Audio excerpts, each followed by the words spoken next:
Hey guys, it's a new month. We are into April. Update for the month just gone.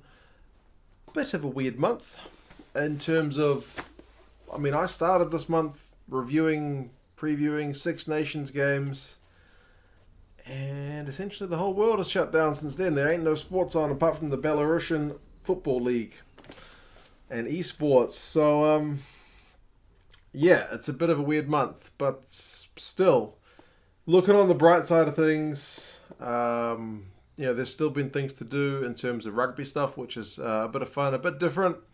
I know we'd all rather be watching, for the most part, probably the current games and Super Rugby and Six Nations and whatnot, but all that's on hold. We have to find other things to do. A quick thank you to my Patreon people.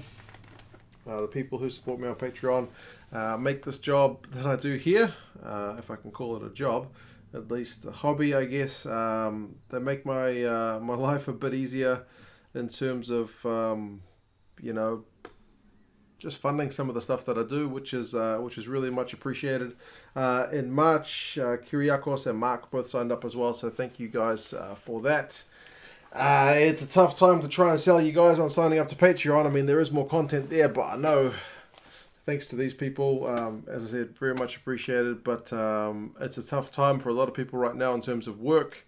Some people out of jobs, some people getting, like in New Zealand, a lot of people are kind of, my dad's alright because he's retired, but my mum's company's got no work, so she's on a government subsidy at the minute, which I think is like 80% of her normal wages. So there's a lot of people hurting right now.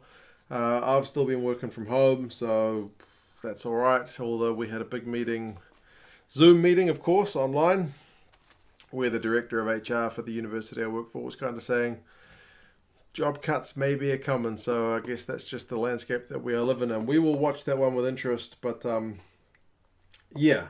I said, thank you to those people on Patreon for the support, even through these tough times. It's very much appreciated. And thank you to you guys for watching, subscribing, liking the videos, commenting, all that good stuff. Very, very, it makes my job much more enjoyable. I keep calling it a job. Anyway. What have we been doing without all this rugby on? I should mention that, the most viewed video for the month was Wales, England. Wales. I mean, it kind of makes sense. But then after that, world rankings and whatnot, 64 new subscribers. It's been a funny month in terms of the stats when you look at the analytics because there's been no rugby on. So, it's a tough one. But, there have been a lot of classic matches, and I am thankful. I mean, I guess they haven't got much of a choice. A lot of the broadcasters and even like the YouTube channels for a lot of the rugby teams like Scotland and England and whatnot are putting on classic matches. World Rugby is doing it too, which is cool, because a lot of those matches would otherwise be pretty hard to find. So it's great to see those matches being shown free for the most part, and we can relive a bit of glory. I know recently, because I hadn't seen in full the 87 final, I watched that one and reviewed it, and I watched the 91 final and reviewed it. This Saturday, New Zealand time, 9 o'clock, I'll be doing the 95 final, which I've only seen once when I was like in 1995, when I was probably like 11, 12. So that will be a bit of an interesting one. So the classic matches are there. I think they're a bit of fun. If you're in lockdown like we are here in New Zealand, most countries are, there's worse things you could be doing with your time if you've got a bit of free time, if you're not having to go out and go to work.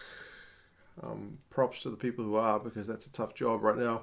But watching some classic matches is certainly an enjoyable way. Like watching John Alomu the other night, I just watched the Tri Nations from 2000, John Alomu.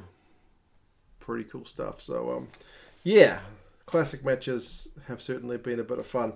Now, what else is going on? There is rumours out that Eddie Jones has signed a contract to stick with England until the next Rugby World Cup. If that ends up going through, apparently it's all but done. That will be a surprise to nobody, I think. But stuff that has been in the news, one of them is John Kirwan. He's saying, with all the financial trouble that everyone's in at the moment, that World Rugby essentially needs to bail a lot of the unions out. So he says, you know, the Aussie Rugby Union's cutting staff, USA Rugby has declared bankruptcy, New Zealand Rugby is cutting salaries. Like, New Zealand Rugby just gave 250 grand to each of the 5 Super Rugby teams to help keep them afloat in the immediate term. He said that there's money kind of put aside, used to build the game, but right now they need to use that money to help the game survive. So in other words, pump it into those unions which are struggling, like I guess New Zealand, Australia. Everyone would certainly like some coin at the minute to help keep themselves afloat. So he's saying there's a lot of profit there from the 2019 Rugby World Cup. So I generally can't stand John Kirwan, so I don't read too much into what he says, but I think he's got the right idea in terms of unions surviving is going to be a critical thing for the game going forward, and it goes well beyond sports. A lot of companies are having trouble, but sports in particular as well. But interestingly, Bill Beaumont at World Rugby, he had a story out pretty much on the same day. He basically said everyone's going to suffer. No kidding. That's very true. He said World Rugby has asked the unions to give them a best and worst case scenario of where they're at. So this is all the international unions. And then that they may be able to borrow money and then kind of bail out the unions, but it would only be a loan, like that they would have to pay it back. Or I think the article I read in The Guardian, I think it was, compared it to like the Second World War when the Americans gave loans to like the Allies before they'd entered the war. That was the kind of comparison they made. So it was a bit of a weird one. And they talked about the priority being on whether the games in July are going to get the go or no-go. I would say it's leaning towards no-go at the minute, but I guess it's an evolving situation. So, we'll just have to wait and see. He's right about everyone's going to suffer.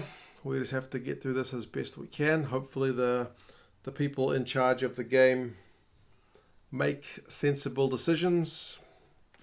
It's not always something that we expect from the people in the top jobs. I noticed some of them have taken salary cuts as well. I think the New Zealand Rugby Board guys have taken salary cuts. Other places haven't necessarily taken salary cuts, but they've taken, I think it was like salary deferments. I think in Scotland they're doing deferment, so they're still going to get the money, but not at the minute, which is a bit of a weird one. So, we'll have to watch and just see how things go. But yeah, it's been a bit of a crazy month. I went and bought myself Rugby 20, if you haven't seen that video, which is a rugby game. I haven't bought a rugby game since 2011 because generally speaking, I don't think rugby games are very good. I know they don't get anywhere near the budget to make them good as other top sporting franchises, gaming franchises. So, but I haven't really gotten too much into it. I've played it for a few hours. I did about an hour of it on YouTube, but I'm thinking to maybe play it some more. I'll see if I can get it going on Twitch, because I know a whole bunch of you guys couldn't care less about video games, so I don't want to go flooding my channel with video game content when I know it's not everybody's cup of tea. It's not really a video game channel, but I might do some stuff on Twitch. I've never really used Twitch before. I've watched a few people on Twitch, but never broadcast anything. So I'll have to see if I can work that out. But if I do end up doing something, I'll probably post a link to it either on the Facebook page or the Twitter page. If you haven't seen my Twitter, check it out, because recently I took a photo of all my jerseys. Someone sent me a challenge, like, show us your shirts, which a bunch of famous players had been doing, and someone said, how about you show us your shirts? So I got out every single shirt I own, except one. I found one later in the washing basket that I hadn't washed.